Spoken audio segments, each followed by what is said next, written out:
In this video, we're going to introduce the technique of integration by substitution, which is a method that will help us find antiderivatives of functions which are results of chain rule derivatives. We know that using the fundamental theorem of calculus to evaluate a definite integral requires us to find the antiderivative of our integrand.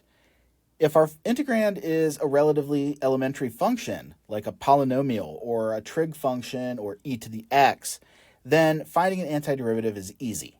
However, for most functions, finding antiderivatives is quite hard, and without some techniques at our disposal, are virtually impossible to do. And so integration by substitution is such a technique that will help us find an antiderivative of a function which comes from a chain rule derivative. So let's recall the chain rule from differential calculus.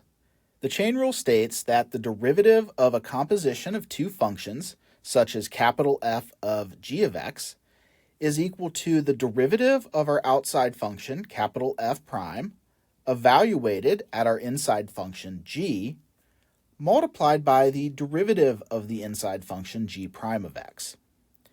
In this case, because capital F is an antiderivative of the function lowercase f, we can replace capital F prime with lowercase f, and we see that the derivative of capital F of g of x is equal to lowercase f of g of x times g prime of x.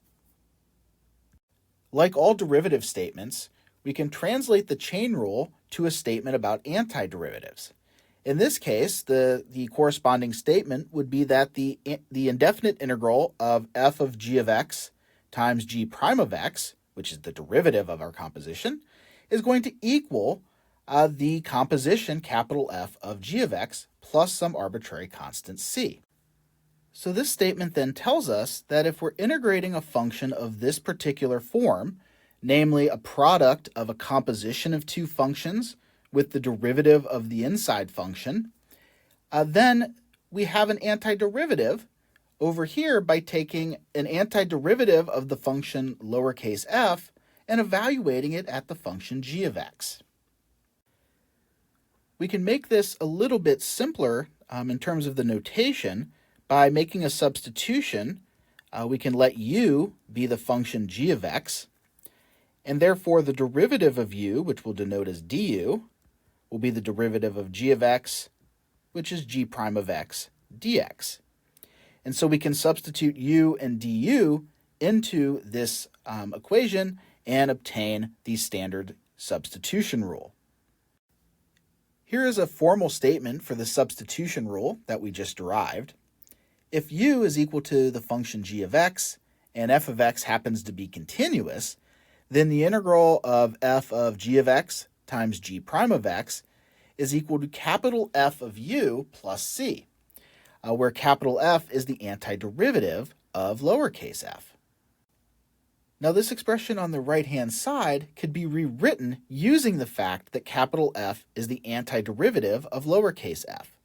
In particular, we can rewrite this as the indefinite integral of lowercase f of u du. And this indefinite integral, by definition, is just some antiderivative of lowercase f, which would be capital F, plus all arbitrary constant c. And so here we have this indefinite integral of this product is equal to simply the integral of f of u du. It is important to keep in mind that this substitution rule can only be used in this very particular case, where the integrand of our integral is the product of a composition of two functions multiplied by the derivative of the inside function in that composition.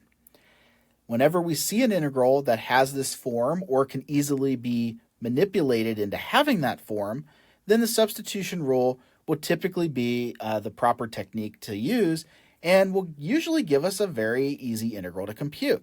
You can see this integral over here is just the integral of a single function f. Instead of, there's no products, there's no derivatives, it's just an integral of a single function. And if that function f is an elementary antiderivative, like x squared, or sine of x, or e to the x, we're able to evaluate that integral very simply. But this rule only applies in this very particular instance when we have a composition of two functions multiplied by the derivative of the inside function. So let's take a look at an example using the substitution rule. In this example, we want to evaluate the integral of 2x times x squared plus 5 to the 100th power dx. The first thing that we need to do is make sure that our integral has the proper form in order to use the substitution rule. In this case, we notice that there is a composition where, in this case, f of x will be the function x to the 100, and g of x will be the function x squared plus 5. So we have the function x squared plus 5 sitting inside the function x to the 100, with which is our composition. The derivative of our inside function, g prime of x, is going to be 2x, and we notice that that is also given to us here in the integrand. And so here we have exactly what we want. We have a composition of two functions multiplied by the derivative of the inside function. To use substitution to evaluate this integral, we're going to let u equal the inside function of our composition, which will be x squared plus 5. And then once we pick u, du is always the derivative of u, so that will be 2x dx. And so now we can substitute these into our given integral. We can replace the x squared plus 5 with u, and we can replace the 2x dx with du. And when we do that, we get the integral of u to the 100th power times du. So we now have an integral in terms of a different variable u, but the integral is a very simple one to compute. The integrand here is just a power function. It's u to the 100th power. And so we can compute an antiderivative of that using the power rule. So in this case, we add 1 to that exponent to get u to the 101st power, and then divide by that new exponent, 101. And of course, because we're evaluating an indefinite integral, we do need to account for the arbitrary constant c. And so our integral is equal to u to the 101st power divided by 101 plus c. Now, we started with an integral with the variable x, and we'd like to end with 1 as well. And so the last step of every substitution integral will be to go back to the variable x by, in this case, replacing u with the expression x squared plus 5. And so our final value for our integral will be x squared plus 5 quantity to the 101st power all over 101 plus c. Although not completely necessary, we can pretty easily confirm that our function here is the correct value for our indefinite integral by differentiation. We should be able to differentiate our final answer and obtain our original integrand. And so if we do this, we're going to differentiate the function 1 over 101 times x squared plus 5 raised to the 101st power. Notice that instead of dividing the whole thing by 101 here, I brought out the 101 out front, so we have a constant of 1 over 101. And so here when we differentiate this, we're going to use the chain rule. So we have 1 over 101, and then the derivative of x squared plus 5 to the 101st power by the chain rule will be 101 times x squared plus 5 to the 100th power, we obtain by subtracting 1 from 101. And then we need to multiply by the derivative of x squared plus 5, which is 2x. And so here, the constants out front will cancel, and so we're just left with x squared plus 5 to the 100th power times 2x, which is our original integrand that we started with at the top of the screen. And so this confirms that our function here, x squared plus 5 to the 101st power over 101, is the correct antiderivative for our function.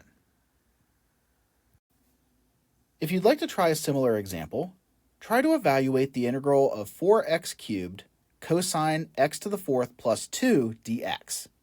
You can pause the video and try to evaluate the integral, And when you finish, resume the video to see the answer and a brief explanation.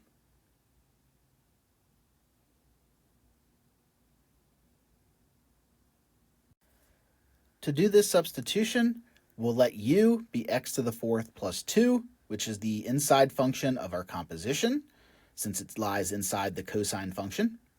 Du will then be 4x cubed dx, because that's the derivative of x to the fourth plus 2.